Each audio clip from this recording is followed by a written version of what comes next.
Anybody and everybody who's coming into the country needs to get a test. What about these border crossers coming in huge numbers? You know, that's a different issue. Well, I didn't pull the trigger. So you never pulled the trigger? No. I would never point a gun at anyone and pull a trigger at them.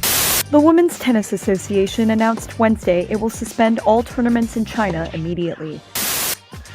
The Omicron border hypocrisy. Alec Baldwin throws a big curveball into that situation. China is no longer going to be allowed to have women's tennis events, and also the all-gender bathroom going in Long Beach, California. Locker room going in Long Beach, California. All that and more coming up. My name is Jobob. This is Daily Caller Live. Daily Caller Live starts right now. 2, 1. Here we go. That might be the only brown guy on earth named Jobob. That is actually her name, Jobob. Live from a dingy bunker, completely cut off from the outside world, except for you fine folks. My name is Jobob. Today it is December 2nd, the year of our Lord 2021. How did it already get to be December? Remember when everything was supposed to go back to normal this year? Everything is fine now. 2021, Joe Biden's in control. Everything's okay. Except for that's not the case at all. The Omicron variant crossing the border is actually hilarious. You saw the clip right at the beginning. Peter Doocy asking Dr. Fauci first saying that, there needs to be, everybody needs to be checked when they come into the United States. No questions. It absolutely needs to happen. And then Peter Doocy says, what about the border? Actually, you know what? We're just going to play that right now. That wasn't going to be our first story off the top of it, but that's what we're going to do. The Omicron travel ban, the racist travel ban when Donald Trump did it and not when Joe Biden did it. The racist travel ban was instituted earlier this week regarding the Omicron variant. There's a lot to talk about there. The Omicron variant, the idea that they skipped 2 Greek alphabet letters because one of them was President Xi's name, dictator Xi's name in China. They didn't want to use that. Anyways, Joe Biden a couple years ago said Donald Trump's banning of migrants from these countries because of the COVID is absolutely racist. The Chinese travel ban is absolutely racist because the walls won't stop COVID, said Joe Biden just a couple months ago. And now Joe Biden has banned travel from 8 countries in Africa, 5 of which have too much vaccine and have sent them back. So it's not a vaccine inequity thing. We talked about that the last couple of days. We won't get into it right now. But the whole travel ban thing is now coming to a head again. Dr. Fauci was on the podium yesterday, and Peter Doocy asked a funny question. This is a hilarious clip. You don't want to miss this. I'm going to stop talking. Well, let's play this Dr. Fauci clip, and we'll talk about it on the other side.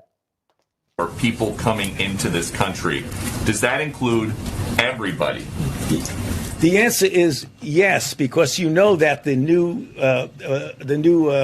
regulation, if you want to call it that, is that anybody and everybody who's coming into the country needs to get a test within 24 hours of getting on the plane to come here. But what about people who don't take a plane and just these border crossers coming in huge numbers? You know, that's a different issue. Peter Doocy, what about the people on the border that are just coming in and nobody's getting tested? Nothing like that, Dr. Fauci.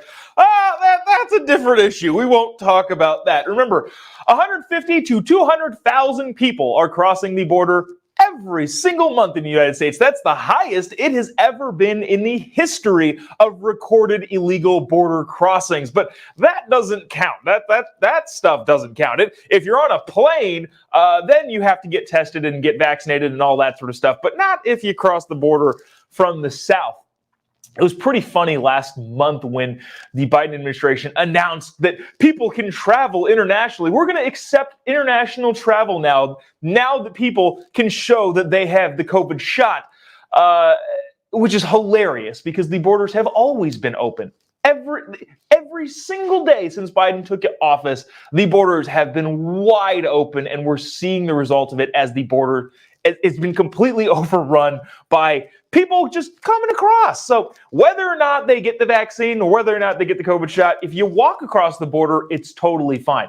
Look, if the Biden administration is going to say, we're taking the COVID very seriously, They have to prove that at the border. As long as the border is wide open and anybody can come in regardless of their testing status, their COVID shot status, regardless of any of that, if 200,000 people can cross the border every single month, no, they aren't actually taking the whole COVID thing super seriously.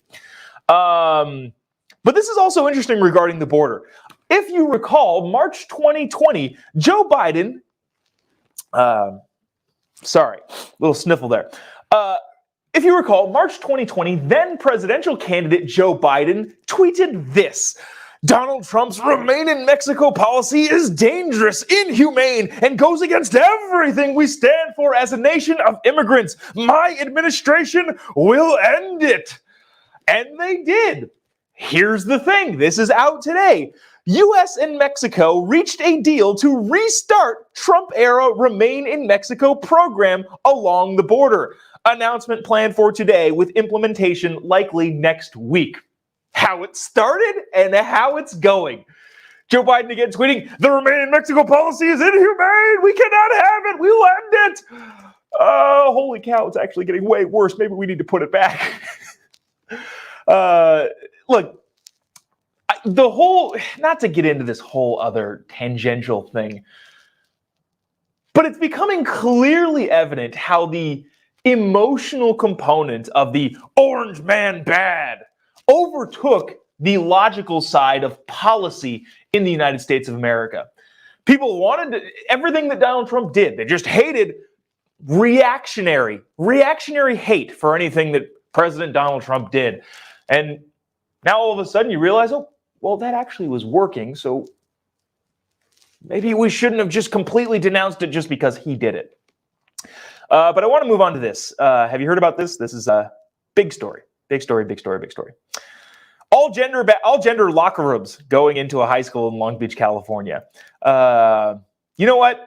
Wasn't sure how we were going to do this. So we're going to talk about the China situation. That actually is a huge story. So pay attention. Stick around if you can. If you have to have work, go grab the podcast. You can rewatch this on Facebook, YouTube. You need to watch this China story. That is absolutely crazy. But first, I want to talk about this all-gender high school locker room.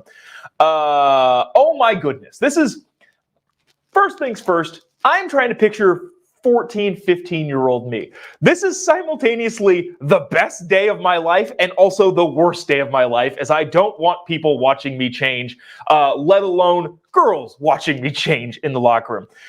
But a high school in Long Beach, California is planning construction on a new multi-million-dollar aquatic center that is scheduled to begin next summer, kicking off a streak of yada, yada, yada, yada, building up the infrastructure in the Long Beach Unified School District. Wilson High School Aquatic Center is ready to be set by next school year. It is budgeted for $23 million and is primarily the overhaul of the outdoor pool and spectator seating.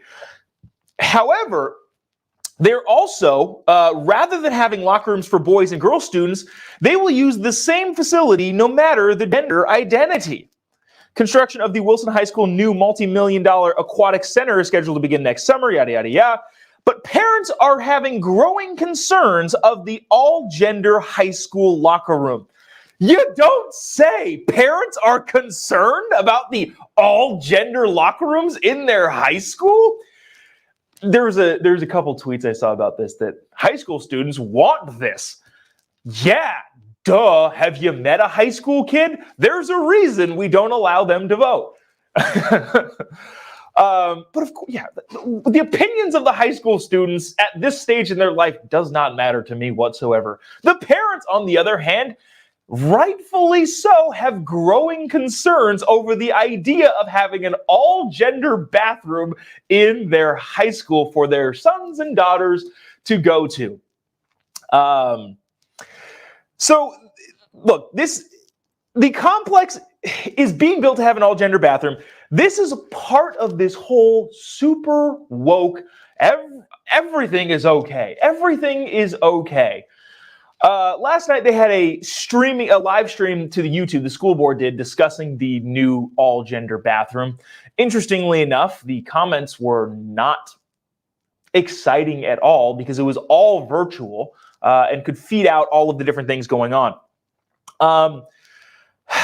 This is actually kind of interesting, though. So, look, the headline of all gender locker room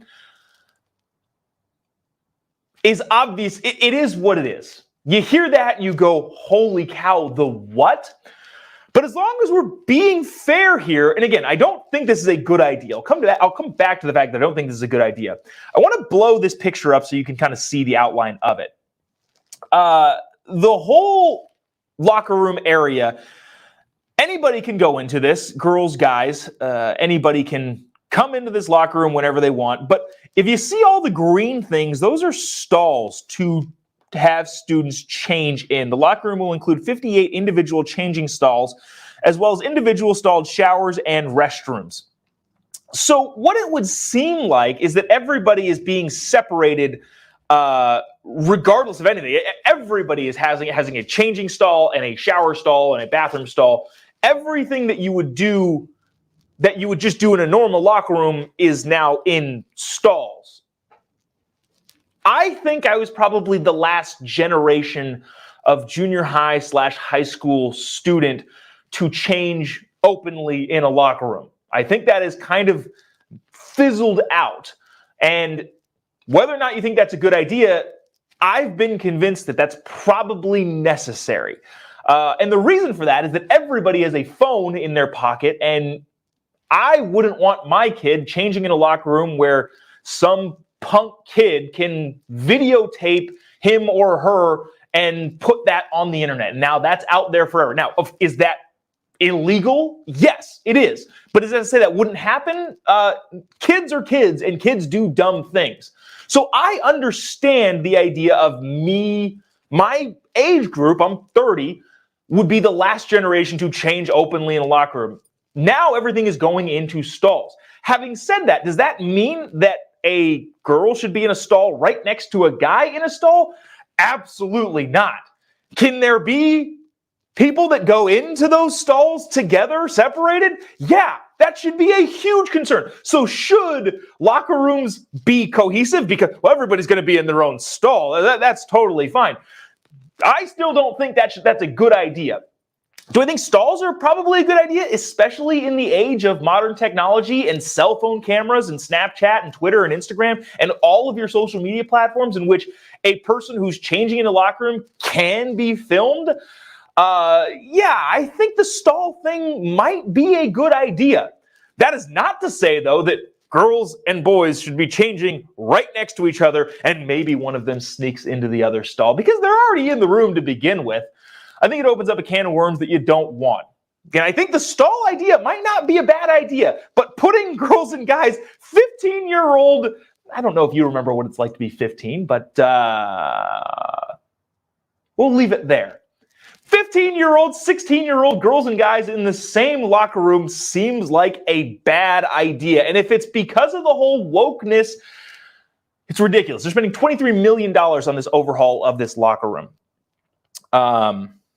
Let me see if there's any comments we can bring up. There's a lot of people saying, yeah, a lot of bad things could go on in those locker rooms, using some words that I can't use here. Seems to be, yeah, that's nasty, says Brittany. Let's go, Brandon. Lots of let's go, Brandons. Richard says it's so stupid. Yeah, sounds like, well, I can't read that one, but look, we can have two minds of this. I think the stall thing, like they're showing that we're going to have stalls that people can change in. I think that's actually a good idea, especially given the technology. But still, having girls and guys in the same locker room going into stalls, even if the stalls are, it doesn't matter what the stalls are like, that seems like it would be a massively big problem. Tammy says simply ridiculous. Yeah, a lot of people are in agreement here. Again, I think the locker room situation has definitely changed from when I grew up. And again, I was the last generation to go into locker rooms without cell phones.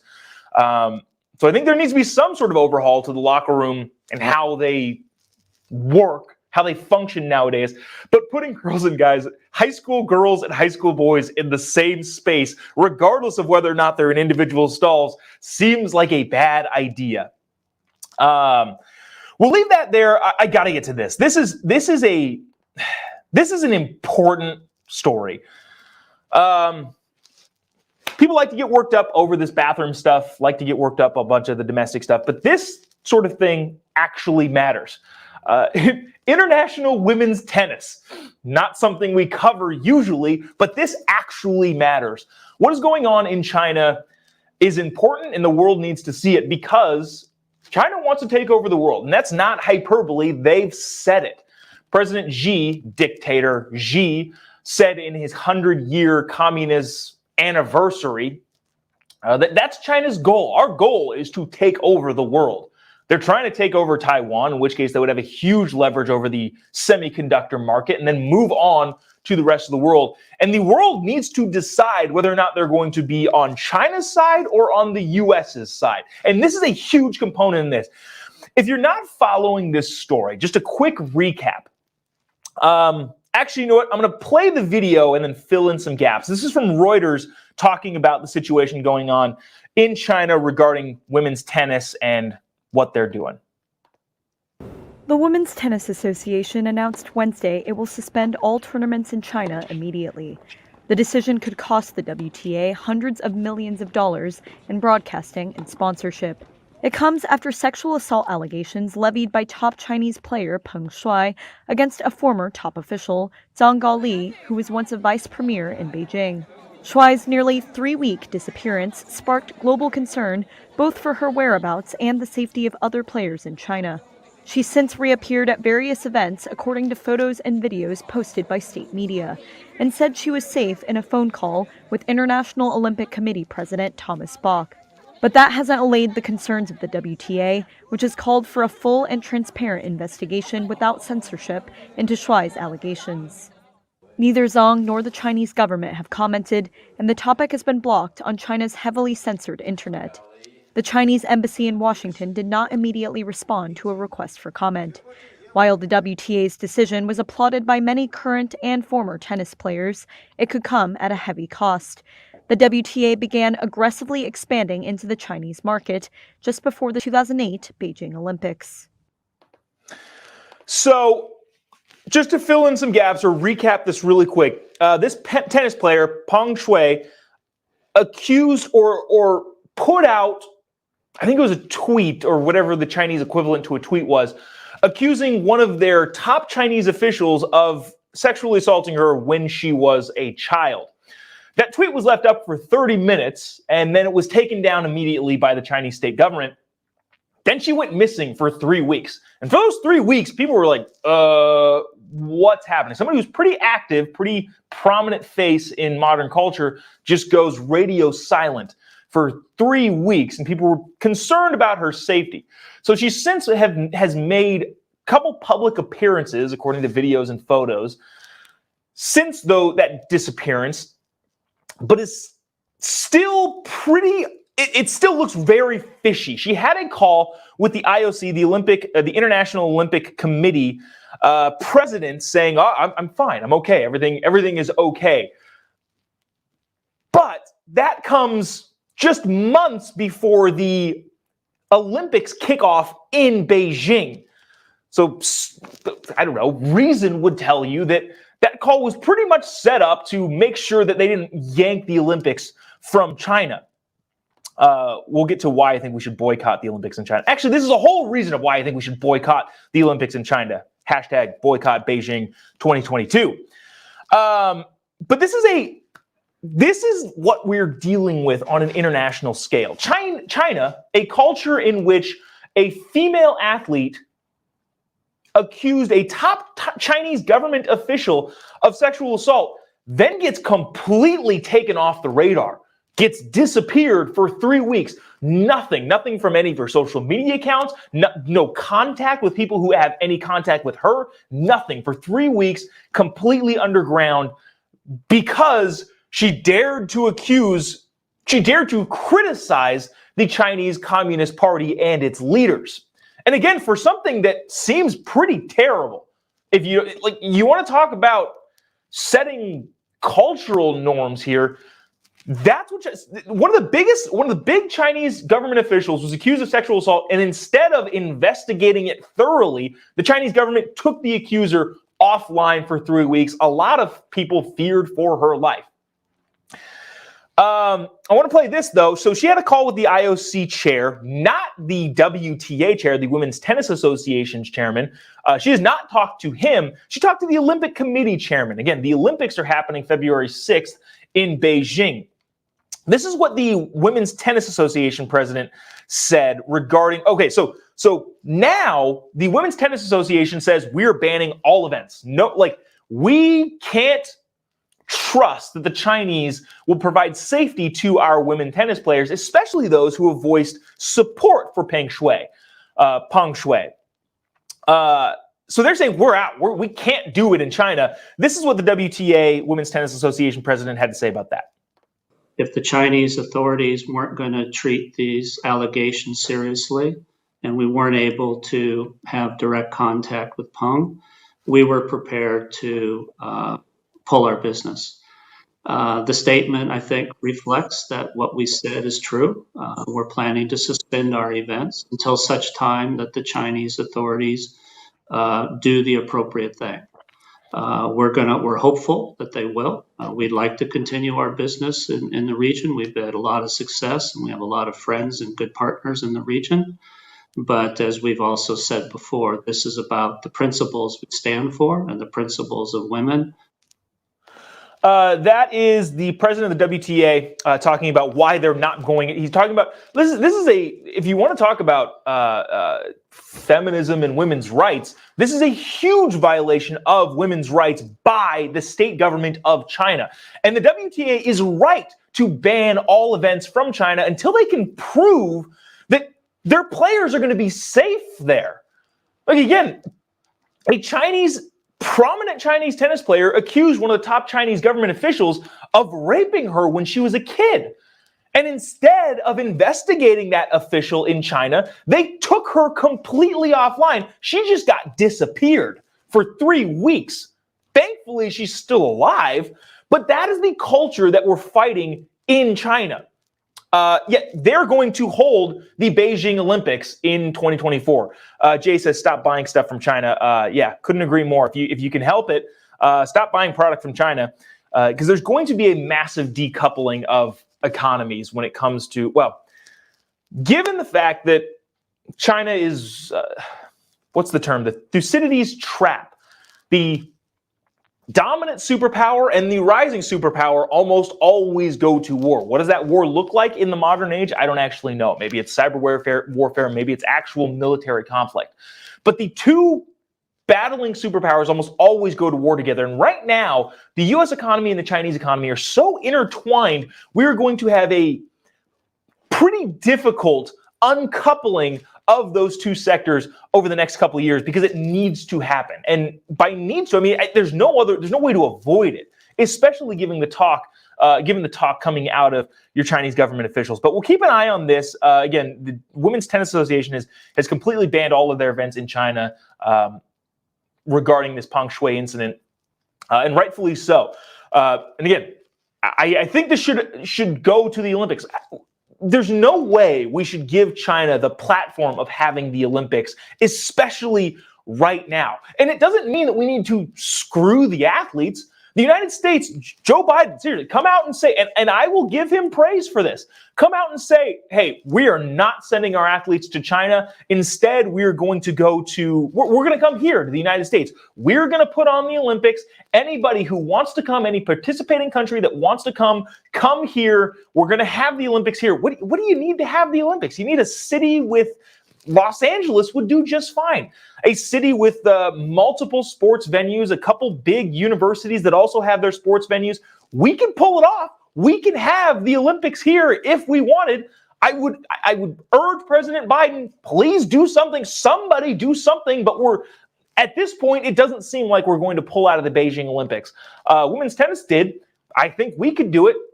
But that is what I think we need to do. There's no way that we should give Beijing or give China, the Chinese Communist Party, the platform that they so desperately want in the 2022 Olympics, again, starting February 6th. And again, we can do it. We, the United States, could decide anybody who wants to come, just come here instead. Rebook your flights. We'll have it here. It's going to be chaotic and it would be a logistical nightmare, but we can do it. just to not screw the athletes, because that's the biggest thing too, is you don't want to have these athletes that have been training for their entire life, especially the last 4 years, to not be able to compete in the Olympics. I'm now thinking Los Angeles isn't actually going to work because it's a very warm city. But I don't know, Washington, somewhere, so Seattle, so somewhere in the northern part of the country, we can do it. We can have all the athletes come there, and we can do an event there. Again, all you need is a city with a couple universities who have a couple different facilities, and you just have the Olympics there. Anybody who wants to come can come. I'm going to stop jabbering about that because I want to get to this. Alec Baldwin has put a pretty big wrinkle, thrown a pretty big curveball into this whole situation. Just to reset really quick, Alec Baldwin, unfortunately, but the whole situation is unfortunate. Really, nobody knows what happens yet. Set of the movie Rust in New Mexico, a gun went off in Alec Baldwin's hand. I would say he fired a gun, but given this, who knows? I'm not one to jump to conclusions here. And this whole thing is looking really, really weird. But two people get shot. One of them, unfortunately, fatally passes away on the set of Rust in New Mexico. Everybody goes radio silent. People don't talk, which is probably smart. Talk to your attorneys when something like that happens. But then the script supervisor, in the middle of this, so obviously the government is investigating what's going on. The state, the feds are all investigating what the heck happened. But in the middle of that investigation, the script supervisor on the set of this movie files a lawsuit against Alec Baldwin. She's represented by Gloria Allred. I think that should be known. If you don't know Gloria Allred's act, she's a hack, some would say.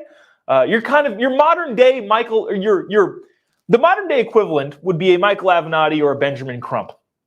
Those types of attorneys that are always trying to get themselves in the public eye. So there's Gloria Allred is now representing the script supervisor who's suing Alec Baldwin, saying that Alec Baldwin, I think, did it on purpose.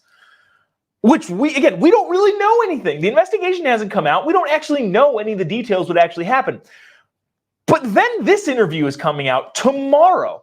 And Alec Baldwin threw a pretty big curveball into it, saying that he never even pulled the trigger. I'm going to play this commercial. I know we're promoting another news network right now, but this is interesting. This is airing tonight on ABC with George Stephanopoulos. I'm just going to play a quick part of this interview, or a quick part of the commercial. This is getting weird.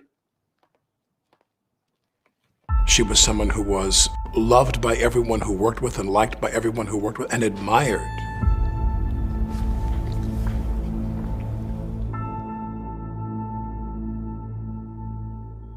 I mean, even now, I find it hard to believe that. It just doesn't seem real to me. It wasn't in the script for the trigger to be pulled. Well, the trigger wasn't pulled. I didn't pull the trigger. So you never pulled the trigger? No. I would never point a gun at anyone and pull a trigger at them, never. What did you think happened? How did a real bullet get on that set? I have no idea. Someone put a live bullet in a gun, a bullet that wasn't even supposed to be on the property. How do you respond to actors like George Clooney who say that every time they were handed a gun, they checked it themselves? Your emotions are so clearly so right there on the surface. You felt shock. You felt anger. You felt sadness. Do you feel guilt? You said you're not a victim, but is this the worst thing that's ever happened to you? Yes.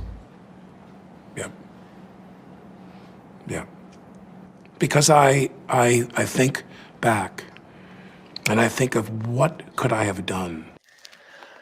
So this is interesting. I am a politics and policy guy. I don't really tend to go into entertainment news, if you will. But this is getting fascinating. Again, tragic, probably accident happened. Then somebody sued Alec Baldwin, which made that weird. That was a curveball thrown into it, saying that he, I guess, did it on purpose. Then Alec Baldwin comes in and says, first of all, the script supervisor, and George Stephanopoulos just said it right there, it wasn't in the script to fire the gun. Why did you pull the trigger? It wasn't in the script to pull the trigger. And he says, I didn't pull the trigger. So not only do we have a live round in the chamber, but now the person holding the gun is saying that he didn't actually pull the trigger. So here's the thing. The way that I've been reading about this happening is that he was pointing, so the director and the cinematographer, which was unfortunately the woman who was killed, but both of them got shot, were right behind the camera. So if you're thinking of this camera that I'm looking into, they're right behind that. What I have read is that he pulled up and pulled the trigger, or the gun went off right there as he was facing the camera, through some glass, through a couple different camera things, and then hit the director and the cinematographer, or the DP. So what would have had to happen is, not only does a live round get in a prop gun, which that's a whole other thing too. In 2021, how are we still using live guns? Can we not build a mock gun that has no ability to fire? Because in the past, they used to use blanks because the special effects weren't up to par. But given the modern technology, if you know anything about film or know anything about After Effects, any of your special effects programming, putting in rounds is, you can make it look very realistic. You can use a rubber gun and make it look real with modern technology. So the fact that we're even using real guns to fire blanks still is kind of beyond me. But somehow a live round got into the chamber. He didn't check it, then points the gun, and then it malfunctions and goes off. Ow, this is so weird. Like, again, this is not, I wouldn't go down this rabbit hole normally, but everything that's coming out from all the different parties, and first of all, now people are talking. Baldwin didn't say anything for the first month, and probably smartly, like, your attorneys don't talk about an active investigation. And then he gets sued, and now he goes on Stephanopoulos' show and says, I never even pulled the trigger. I don't know. I'm not going to claim to know what's going on. I don't even really want to make any inferences, but it just seems weird. That is airing on ABC tonight. We'll have some comment. Sherry says the gun did it. Yeah, kind of like the SUV did it in Waukesha, according to CNN. We won't talk about that. But that's airing tonight on ABC, and I can't help but say that I'm curious. Again, this is not something that I would generally spend my time watching, but this has gotten fascinating. Let me see. So we'll bring that to you tomorrow, Friday, end of the week. It's Little Friday today, Thursday, end of the week.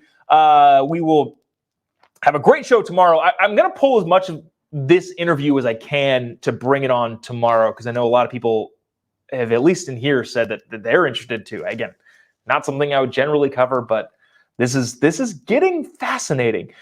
That's going to do it for us today. Appreciate you watching. Appreciate you tuning in. We're back in the underground studio after being on the road yesterday. But we'll be right back here Friday, end of the week. The brand new episode of Daily Caller Live. We'll see you then. Thanks so much for tuning in. God bless America.